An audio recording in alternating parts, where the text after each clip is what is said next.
Fala, meu povo, mais um episódio do Pod Esporte começando. Pod Esporte, que é um podcast original aqui dos estúdios da Olá Podcast em São Paulo. Se você ainda não conhece, por favor, vai lá, www.olapodcast.com. Tem muita coisa legal, muito podcast bacana para você curtir, conteúdos incríveis.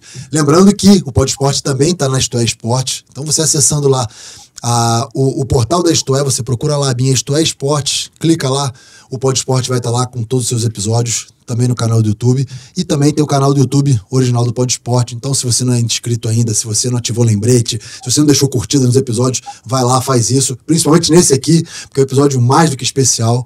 A gente está com um nome muito forte que estará representando o nosso país em Paris, sua quarta Olimpíada, quarta participação em Jogos Olímpicos, e a gente tem certeza que vem uma medalhinha aí pro Brasil. Seja muito bem-vindo ao Pod Esporte, Caio Bonfim da Marcha Atlética. É um prazer poder falar com vocês, poder contar um pouco da minha história. Estamos nesses preparativos finais aí para os Jogos Olímpicos, então tudo é pensando em Jogos Olímpicos. Então, para mim é um prazer e obrigado pelo convite, né? Parabéns pelo programa, né? Poder falar do esporte olímpico, dar esse espaço, né, para as modalidades. Isso é muito importante para a continuidade do nosso esporte. Com certeza. Caio, você tá onde? Você tá em Brasília? Tá na sua, Estou em Brasília. Na sua casa aí? Estou em Brasília. Semana que vem estou indo para a Espanha fazer a preparação final aí para os Jogos Olímpicos.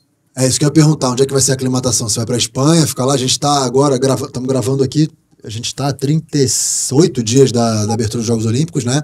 Então, já preparativos finais, né, cara?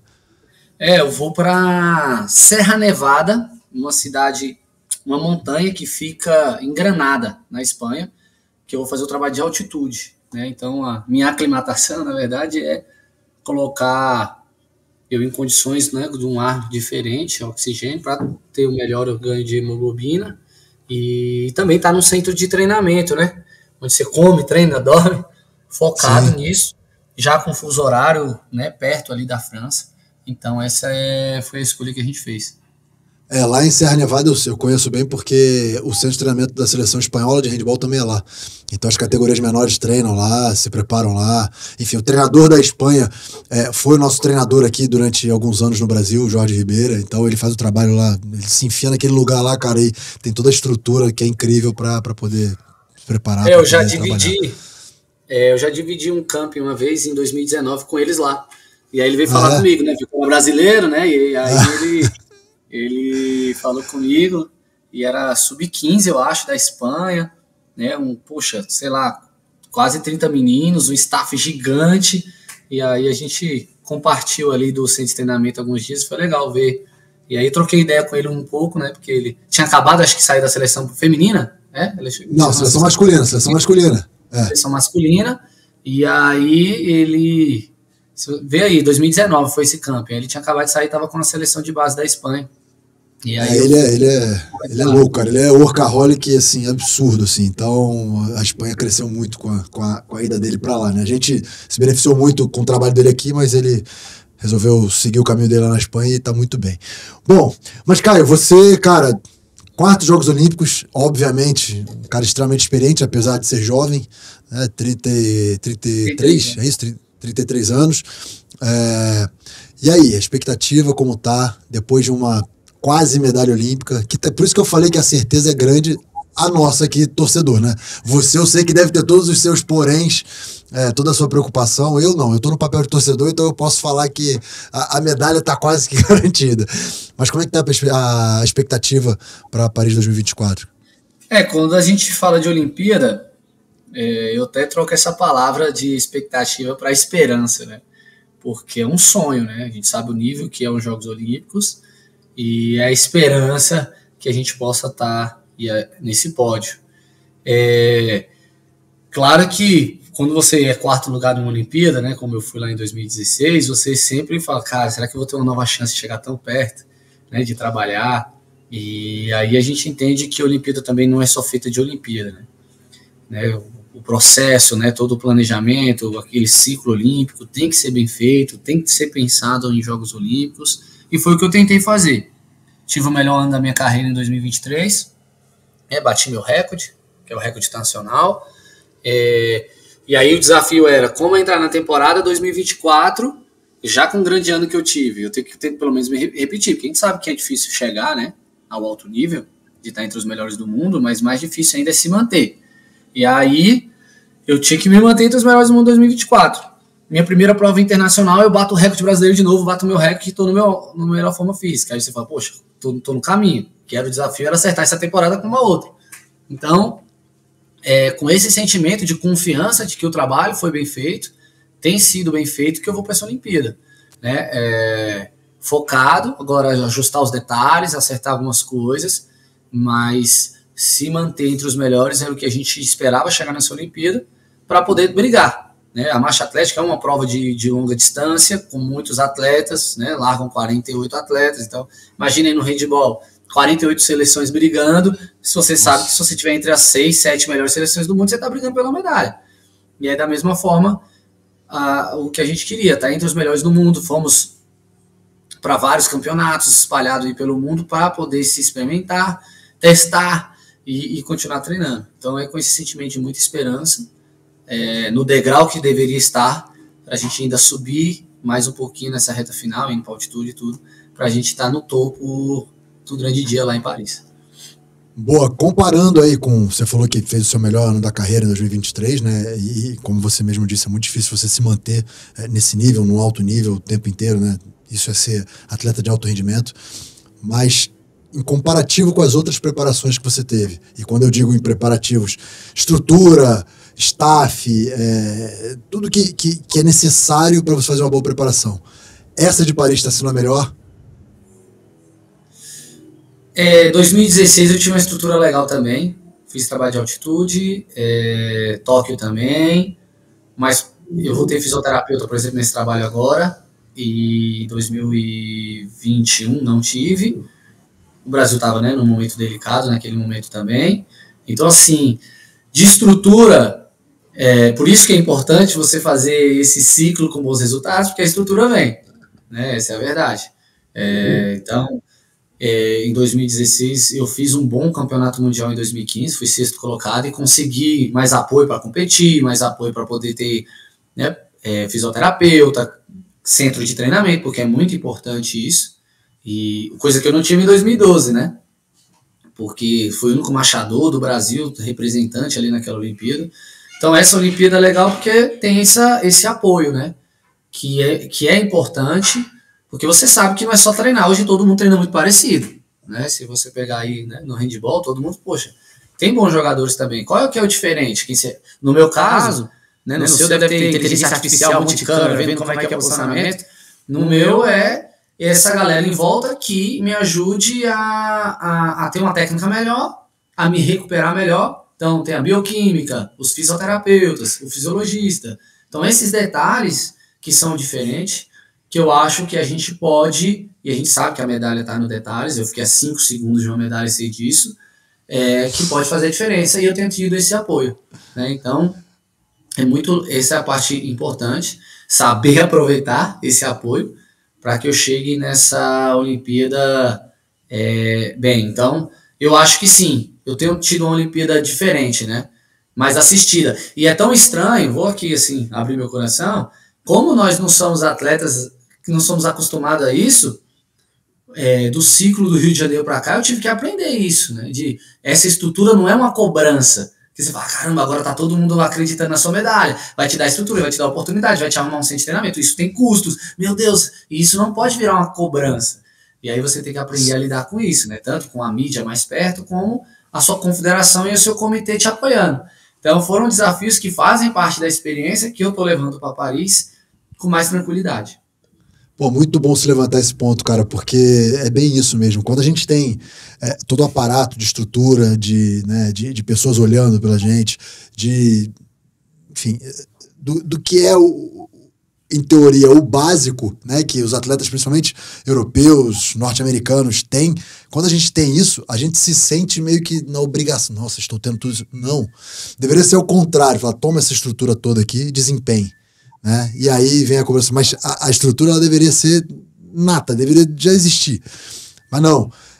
Como foi o seu caso, você acabou de dizer, você foi para Londres o único marchador, né? E aí começou a se destacar em campeonatos e tal, e as pessoas, vamos dar as condições ideais para que esse atleta se desenvolva. Não, deveria ter condições ideais para que muitos atletas se desenvolvessem e você fosse, talvez, o Caio, mas tivessem diversos outros Caios ali na base dessa pirâmide, né? Que você fosse a ponta da pirâmide, e aí quando a gente aumenta a base da qualidade da pirâmide, tudo a gente vai chegar, né? Não tem como você não melhorar, né? Eu tive um papo com o Guilherme Todo da Esgrima, por exemplo, ele falou, cara, é impossível eu não estar morando fora para pensar em competir em alto rendimento, né? Quando essa visão de alto rendimento estiver aqui dentro, né? E já melhorou muita coisa, mas eu acho que pode muita coisa ainda melhorar, a gente realmente vai ter esse sentimento de vez em quando. E aí vai precisar de 2 Olimpíadas para você entender e falar, não, isso aí tem que ser o padrão, isso aí que eu preciso ter para poder me desenvolver e performar. Esse desafio, né? Primeiro, esse lado moral, que às vezes a gente não tem esse apoio, e aí tem que trabalhar em condições bem difíceis, que isso é o normal. Aí você não pode transformar isso em vitimismo, né? Mimimi, senão você não cresce. E aí quando você vai pro excepcional, que é normal dos seus adversários, você acaba se chocando, caramba, será que... E aí você tem que trabalhar esse lado do merecimento, não, eu mereço, conquistei isso aqui, vamos lá para frente. E aí tentar abrir as portas para que a próxima geração consiga ter uma estrutura para que ele consiga o resultado. Não ter resultado para conseguir a estrutura. Então, esses desafios que eu posso te falar aí de todos esses Jogos Olímpicos, ciclos, que a gente tem tentado aprender e tentado mudar, né? O Brasil, infelizmente, às vezes em algumas coisas é muito frágil, engatinha, né? Tá evoluindo, mas está engatinhando. Mas eu não posso reclamar desse ciclo olímpico, né? Falta de apoio. Mas o questionamento até que ponto você tem que chegar para ter esse apoio. Então, é com esse sentimento que a gente está indo para essa Olimpíada, tentando obedecer muito. Então, sempre respondendo sua pergunta, porque quando vem o bioquímico, o personal, treinador, a parte da fisioterapia, você tentar obedecer o máximo a eles para você sugar informação, conhecimento, para você crescer como atleta e você poder estar em nível competitivo contra os melhores do mundo, né? Perfeito, cara, acho que é esse o caminho aí. Bom, vamos voltar um pouquinho aí na história. O atletismo, né, no geral, o atletismo sempre foi um esporte que trouxe muitas medalhas para o Brasil, seja em campeonatos mundiais, seja em Jogos Olímpicos. Mas a marcha atlética dentro do atletismo, e você me corrija se eu estiver errado, tá? Não é um dos mais populares, né? Ou pelo menos não é o que a grande mídia olha, né? Sempre olha-se muito para os velocistas, para os saltadores, né? E a galera da marcha atlética sempre ficou um pouco ali, nunca teve muito holofote para a marcha. E por que você optou pela marcha atlética, cara? Eu sei que tem uma questão aí familiar, né, nesse meio aí. Foi isso? Foi só a família? Você entrou no atletismo e falou, eu vou ser marchador, é marchador que fala, né? É isso. Eu vou ser marchador, é esse o esporte que eu quero ou não? Você estava indo para outro caminho e aí, por questões familiares, para quem não sabe, a mãe do Caio é a treinadora dele, certo? Foi campeã brasileira 9 vezes, se eu não me engano, não é isso? 8 vezes, 8 vezes, E como é que foi? Foi isso tudo dentro de casa ou não? Você foi primeiro para atletismo para outras modalidades e depois foi para marcha? Na verdade, assim, eu nasci, era a profissão da minha mãe. Então, é uma coisa normal. Né? Para você, marcha atlética, em algum momento você conheceu a marcha atlética. O que é ele ali? É a modalidade olímpica. Para mim, cresci com aquilo. Então, para mim, era super normal, entendeu? Porque era a profissão da minha mãe. O meu pai era o treinador da minha mãe. Então, meu pai abriu um projeto de atletismo junto com a minha mãe, desde 1990. É um projeto também social e é um clube de atletismo. Então, minha mãe era só mais um atleta do meu pai e ele trabalhava com todo o atletismo. Né? Meu pai revelou a Carmen de Oliveira, foi a primeira brasileira a ganhar uma São Silvestre. O Hudson de Souza, campeão pan-americano, recordista pan-americano. Então, ali na pista já acontecia algumas coisas. E eu cresci dentro desse ambiente. Mas eu nunca me destaquei, né? Porque eu tenho um irmão mais velho, a gente sempre treinou lá, né? Porque era um projeto do meu pai, a gente treinava. Então eu fiz de tudo. Aí eu botava aquela macaquinho, sapatilha, não sei se você sabe, macaquinho é aquele uniforme bem coladinho, sim, largava a saída de bloco, e aí, pai, sou bom, não, isso é muito lento. Salto de distância e tal, mas eu era apaixonado pelo futebol, né? Meu irmão pela música e eu pelo futebol. Então, muito cedo, eu fui jogar futsal terça e quinta e futebol de campo quarta e sábado, e meu irmão foi fazer escola de música. Então, nenhum dos dois foram ligados ao atletismo, não. E aí, crescer nesse ambiente, a gente sempre gostou de correr para fazer atividade física. Então, eu joguei dos 6 aos 16 anos, eu joguei futebol. Minha paixão era futebol, minha vida era para futebol, eu queria ser jogador profissional. E meu pai fazia muito assim, para você jogar bem, você tem que ter preparo físico, então vamos treinar. Então, ele era meu preparador físico ali, pessoal, para o futebol. Então, um dia ele falou, Caio, eu te inscrevi numa prova de marcha atlética. Aí eu falei, pô, de onde é que você tirou isso? Aí ele falou, você tem um preparo físico muito bom. Você nunca percebeu, mas você tem. E você sabe marchar. Porque eu e meu irmão sempre brincava com a minha mãe quando ela tava lá, né? Marchando, a gente passava lá dela, a gente sabe fazer esse rebolado aí. Então, ele falou, vocês dois sabem fazer a técnica. Se você pegar esse preparo físico mais a sua técnica, você vai se dar bem, cara. Acredita. Eu falei, pô, mas será que no correndo não é melhor? Ele falou, você vai largar na frente na marcha atlética por saber já fazer a técnica da marcha. E aí a gente ia por causa do meu pai, que escrevia a gente ia, só que a gente ia bem sempre. Aí um dia meu irmão falou, pai, eu não quero fazer, vou focar nos estudos e tal, não me escrevem mais, aquela coisa. E um dia ele sentou comigo, eu jogava na categoria de base do Brasiliense, né, no ano de 2007. Ô, louco! Jogava na categoria de base. O Brasiliense estava bem naquela época, ele tinha acabado de descer da Série A, pra gente aqui em Brasília era bom, né? E então, assim, eu tava querendo um espaço no time, eu era lateral, só que eu tinha um preparador físico e o cara montou um treino pra mim e tal, e eu ficava contando pro meu pai. E ele falou, cara, você tá muito bem, você tá muito bem. E aí ele propôs, vai ter um campeonato brasileiro de marcha atlética, bota esse preparo físico na marcha, só dá uma chance pra você, nunca mais eu te perturbo. E aí eu fui pra essa prova, era um campeonato sub-18, 10 quilômetros, e ele falou assim, se você fizer 54 minutos em 10 quilômetros na marcha atlética, eu te dou a chuteira mais cara que tiver no mercado. Combinado? Combinado. Então foi por interesse. Aí é mancada demais. E eu meti 54 minutos e aí ele falou, pô, vou te dar a chuteira e tal. E aí aconteceu uma coisa incrível nesse dia, que eu tenho que contar. No outro dia tinha a competição do Sub-20. E ele chegou e me falou, eu te inscrevi no Sub-20 também. Os 5 primeiros colocados vão representar o Brasil num campeonato pan-americano. Eu acho que você tem chance, não quer tentar? Não. Eu falei, pai, eu fiz 10 km hoje, cara. Como é que eu vou fazer 10 km amanhã? E aí ele falou, tenta, pô. Sai ali em sexto, se o quinto der mole, você pega ele e tal.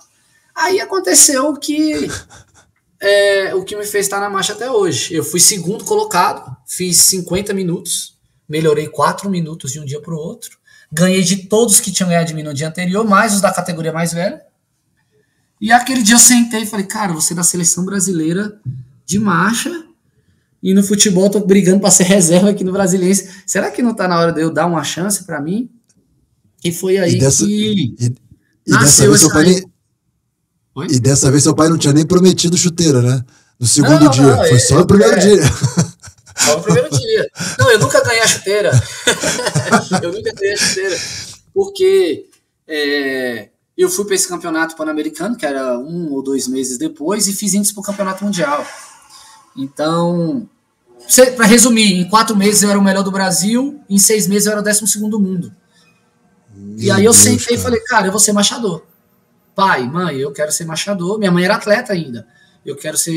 Vou ser um marchador, tô abrindo mão do futebol, eu vou tentar ser um marchador, é uma escolha minha. Então foi aí que começou essa história, e eles dois viraram meu treinador, até hoje eles são, só que eu posso só ter um treinador oficial, é minha mãe.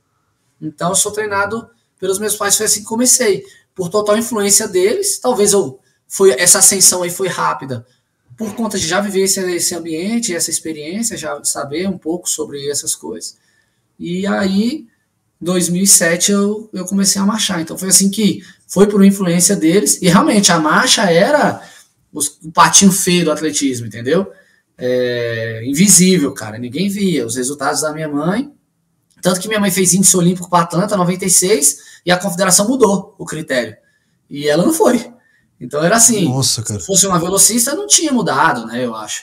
Então tinha essas coisas assim que a marcha teve que conquistar o espaço dela.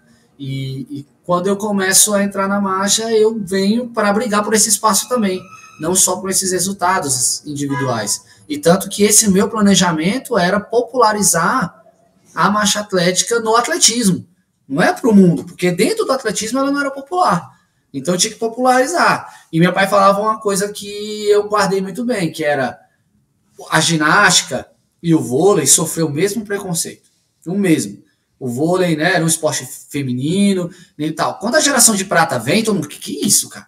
E aí vem a geração de ouro, Quando você vai falar de Olimpíada, não tem como você não falar de vôlei e da ginástica. Né? Depois que a Dayana e o Diego fizeram, não tem como a gente não falar de esporte olímpico e falar desses dois esportes. E ele falou, o Brasil, Caio, gosta de resultado. Se você quer popularizar a marcha, você vai ter que fazer resultado. E eu falei, pai, mas que tipo de resultado? Ele, não, ser campeão brasileiro, sul-americano, não muda nada. É nos grandes eventos, Jogos Olímpicos, Jogos Pan-Americanos, Campeonatos Mundiais. E foi aí que a gente foi tentando melhorar esses resultados para tentar fazer a marcha aparecer, né? Caio, incrível, cara. Livre e espontânea pressão do seu pai, né? nem pressionou nada, não, pra você ser embaixador. É a história do olhar clínico, né, cara? De ver desde pequeno, na pista, né? Ele olhou para você, seu preparo físico é ok, mas tecnicamente você já tem essa, né? Já tem a técnica para poder marchar e tudo. Que, aliás, cara, eu acho que é o ponto, né, que mais chama a atenção da marcha. Todos os esportes têm sua peculiaridade técnica e tudo, mas a marcha ele tem essa questão porque, e aí você pode explicar melhor pra gente, durante as provas tem fiscais, né? Você pode tomar tantas penalidades por saída técnica, não tem um esquema desse aí, porque é muito delicado, né? O cara correu, não dá, é quase imperceptível, né? Pra quem é leigo como eu, perceber que o cara correu. Rola muito pau aí de arbitragem, cara, dessas coisas. E como é que funciona aí essa questão das penalidades da marcha? A marcha atlética ela tem duas regras, que não posso tirar os dois pés ao mesmo tempo do chão. Então eu não tenho aquela fase aérea que a corrida tem, né? Então quando um entra, que o outro pode sair, né? Então você dá um passo, o outro pode sair. Mas isso é olho nu que o árbitro tem que olhar. Então, claro, se você pega uma foto lá, aquelas máquinas que tira 60 fotos por segundo, talvez você vai sair um pouquinho do chão, né? Então, não é um critério... Na verdade, o árbitro vai te dar uma falta se ele perceber que você está flutuando mesmo ali, levando vantagem. Entendeu? Essa é a verdade. Se você tropeçar e ter que correr ali para não cair, ele viu que você perdeu, foi tempo. Então, não é assim. Então, é uma coisa mais sistemática. E a segunda quando a minha perna entrar, né, tiver o primeiro contato com o solo, a minha perna tem que estar totalmente estendida. Tem que estar totalmente esticado. E como eu não dobro o joelho, o desvio vai para o quadril, não vai para o joelho, né? Igual na corrida. Por isso que parece que está rebolando, né? Então, essa é a regra. E esse é o desafio da marcha, cara. Porque você tem que lidar com o adversário, você tem que lidar com você tem que lidar com a distância, que é 20 km, e mais um monte de gente julgando ali. E aí você pode tomar até 2 faltas. Na terceira, você vai para um pit line, fica ali por 2 minutos e volta. Se tomar a quarta, cartão vermelho rola. Então, entendi. A marcha atlética, ela não é brincadeira. Então, você não pode terminar. Eu tenho aquela cena icônica olímpica lá da mulher na maratona chegando no estádio daquele jeito. Se é marcha atlética, cartão vermelho, tchau. Azar o seu que você tá morrendo, né, filha? Manter a técnica aí. Tem que estar bem concentrado mesmo, tanto nisso que tudo que eu te falei e na parte técnica. Cara, é impossível a gente ver um marchador marchando e não pensar que ele deve morrer de dor pós-prova no quadril, no joelho, no... Conta aí, cara, como é que é? Não? Não, é posterior de coxa ou panturrilha, né? Depende, cada um também vai ter a sua, né, sobrecarga por conta da prova, mas não tem um problema no quadril, não. Raro você ver alguém com problema no quadril, sério mesmo. Gente, porque esse movimento, quanto mais você fizer pro lado, mais você vai perder tempo, entendeu? Então ela gasta mais energia por conta disso, por isso que a corrida é mais eficaz, porque você caminha rápido, você gasta energia, mas você não tem um impacto. Então, para lesão, é até uma coisa boa, entendeu? Pô, então já sei o que eu vou fazer quando parar de jogar, cara. Vou começar a marchar, porque... Marchar. Na verdade, no meu caso, os hábitos eu me puni, porque meus dois joelhos não estendem mais total, né? Por causa de artrose no joelho. Então eu já seria penalizado na largada. Na largada, cara. Caio, você... Essa preparação final agora, me fala um pouquinho como é que vai ser isso aí lá em Vale Nevada. Você vai para lá, e aí como é que funciona essa parte? Você citou hemoglobina, explica um pouquinho como é que funciona isso desse treino na altitude para vocês, atletas. Muitos atletas, principalmente do atletismo, fazem isso, né, de ir para altitude. O porquê disso, explica um pouquinho. Primeiro, a ida para a Serra Nevada ou para um centro de treinamento é ideal porque você está num local com estrutura, né? Musculação, de almoço, dormitório, de recovery, baldão de gelo, sauna, jacuzzi, e você tá ali comendo, treinando, dormindo, e todo dia é segunda-feira. Isso aí é o ideal, né, para você estar ali focado para a prova. Fazer isso em altitude é preciso para os atletas. Claro que não são todos que acreditam ou gostam, né? É legal por conta, assim, as provas de longa distância, né? Provas, né, de resistência. Quanto mais hemoglobina você tem para transportar o oxigênio, melhor. Então você sobe onde vai ter menos oxigênio, e aí seu corpo vai ter que aprender a trabalhar aquilo, né, com menos oxigênio, resumindo assim, falando na boa. E aí quando aumenta essa hemoglobina por conta disso, quando você volta, você tem mais hemoglobina, e aí no nível do mar isso te ajuda, né? Então... a gente gosta de fazer isso, fazemos isso desde 2016 para 2016, tem dado certo, e a gente escolheu Serra Nevada por ter toda essa estrutura de estar numa altitude, é um centro de treinamento onde tem tudo isso aí. Então esse é o intuito da preparação em altitude. Então eu vivo a 1.200 metros, né? Eu sou de Sobradinho aqui em Brasília é 1.000 metros, né? E Sobradinho é uma serra, e a gente vive a quase 1.200, né? Mas a gente treina 1.200. Então, aí eu vou para a altitude de 2.300, subo mais 1.000, né? Então, para mim é muito bom, muito importante, eu sinto muita diferença. Então, é por esses motivos que a gente gosta de fazer essa preparação final aí com foco, né, total para esses grandes eventos. Agora esse finalzinho aí é lapidar, é só, né? O grosso, na verdade, de treino já foi, né? O que tinha que ter sido feito já foi. Agora é lapidar para chegar muito bem em Paris. Quando que é a prova? Qual a data da prova? 1º de agosto. 1º de agosto. São 3 semanas e meia na altitude, né? Então o treino ainda é pesado, né? É um novo estímulo, porque agora você vai estar com menos oxigênio. Trabalho técnico, né? Muito importante nesse período, tá afiado para isso. Então é bem legal. Caio, e uma curiosidade que eu tenho, como é que funciona a classificação para marcha atlética nos Jogos Olímpicos? Por ranking, você falou que são 48 atletas participantes, como é que funciona isso? No atletismo, né, a World Athletics que determina.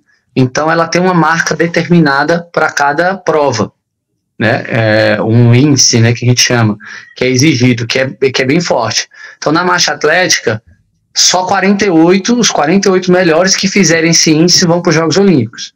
Mas é muito difícil os 48 fazer, ela faz de propósito. Né? A ideia é ficar metade. Mas hoje tem, por exemplo, 30 atletas com índice, os outros 18 estão indo pela cota de pontos. Como é que é essa cota de pontos? Cada prova que você faz gera pontos. Então pega as suas 3 melhores provas, somam, e aí gerou esses pontos. Se você ficar entre os 48, você vai para os Jogos Olímpicos. Então quando você faz o índice, você já gera o pontos que te coloca. Então são essas duas maneiras de você ir. Hoje eu estou indo pelo índice. O segundo brasileiro, por exemplo, que é o Matheus, lá de Santa Catarina, ele conseguiu fazer os pontos e está bem ranqueado, né, para ir para os Jogos Olímpicos. Muito difícil ele sair. Então são essas duas maneiras de estar nos Jogos Olímpicos. Não é fácil. As outras edições dos Jogos, você se classificou por índice ou foi pelo ranking? Todas foram por índice. 2012, em 2012, só por índice. E era feito pela nossa confederação. 2016 foi já pela World Athletics, mas também índice, e não tinha esse ranking. Então, 2020, Tóquio, e 2024, Paris, tem esse ranking. Mas ambos eu fui por índice. As minhas 4 Olimpíadas eu fiz o índice. Entendi. Caio, cara, eu vou te falar, eu tô muito ansioso com os Jogos Olímpicos, não só pela sua participação agora te conhecendo aqui, né? Apesar de ser remotamente, mas trocando essa ideia com você, eu tô muito ansioso para os Jogos Olímpicos. Não só por você, mas pelos outros esportes, né? Eu adoro os Jogos Olímpicos, eu me divirto, eu torço, eu tive o privilégio de estar em um participando como atleta e estar em outro comentando. Eu comentei os Jogos Olímpicos de Tóquio na Globo. E, cara, como é que você está controlando essa sua ansiedade, né, nesse momento final? Acho que você é um atleta extremamente experiente, apesar da sua pouca idade, no meu ponto de vista, 33 anos hoje é garoto. Como é que está a sua ansiedade, apesar de ser o seu quarto Jogos Olímpicos, né? Acho que você já sabe os caminhos, sabe tudo que vai encontrar em fila, todas aquelas armadilhas possíveis de Jogos Olímpicos que os atletas podem cair, você já domina com maestria, porque é a sua quarta edição. Como é que você está controlando a sua ansiedade? A Olimpíada ela é diferente de tudo, cara. De todo torneio que você vai participar, a Olimpíada ela é diferente.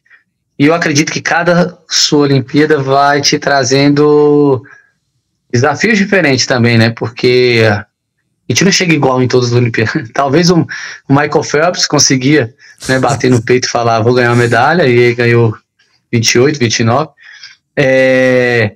Mas a gente tenta aprender por conta disso, porque, poxa, se você me perguntar alguma coisa da minha primeira Olimpíada, eu vou experimentar sentimentos novos daquele dia. Então, tão forte que os Jogos Olímpicos né?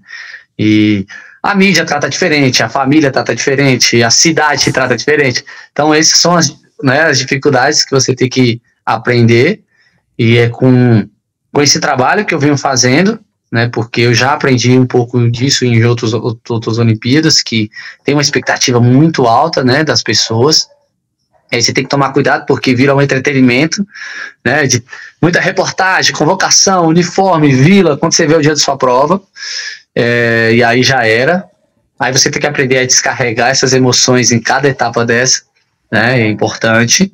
Então, o Caio que vai para Paris, assim, é o Caio das outras 3 Olimpíadas, né? Tem aquela ousadia que eu tive no Rio, né? Porque eu era o 20º do ranking do Rio de Janeiro.